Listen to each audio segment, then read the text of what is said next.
বিশ্ব হিন্দু পরিষদের তরফ থেকে বুধবার বিকেল 4টে নাগাদ শিবপুর বি কলেজ 1 নম্বর গেট থেকে রামনবমী উৎসব উপলক্ষে এক বিশাল শোভাযাত্রার আয়োজন করা হয়।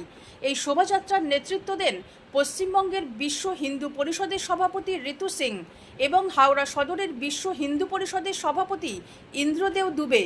হাওড়া সিটি পুলিশের তরফ থেকে আকাশপথে ড্রোন ক্যামেরার পাশাপাশি সিসিটিভি ক্যামেরার মাধ্যমে চলছিল কড়া নজরদারি। এই শোভাযাত্রাটি শিবপুর বি কলেজ থেকে শুরু করে জিটি রোড ধরে রামকৃষ্ণপুর ঘাটে গিয়ে শেষ হয়। রাস্তার দুধারে থাকা রাম ভক্তরা জানান, প্রতি বছর এই ধরনের শান্তিপ্রিয় শোভাযাত্রা হোক। হাওড়া সিটি পুলিশ যে ধরনের নজরদারির ব্যবস্থা করেছেন তাতে রাম ভক্তরাও অনেকটাই খুশি।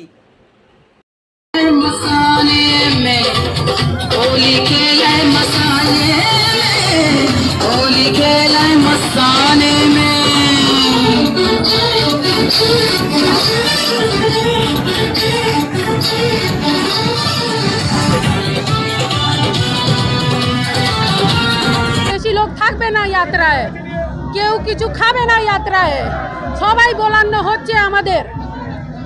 আর এটা তো দুঃখিত কথাকে আমাকে ন্যায়াধীশ কাছে গিয়ে আমাকে পারমিশন নিতে হয়েছে। আপনার অনেক জিনিস বেরোয় এই দিক থেকে, তাদেরকে তো কিছু পারমিশন নিতে হয় না।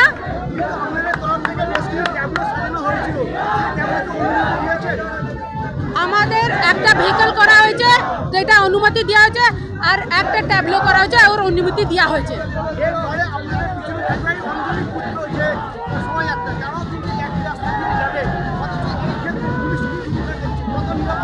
আমি ভাবি পুলিশ তাদের ভূমিকা খুব ভালোভাবে করছে।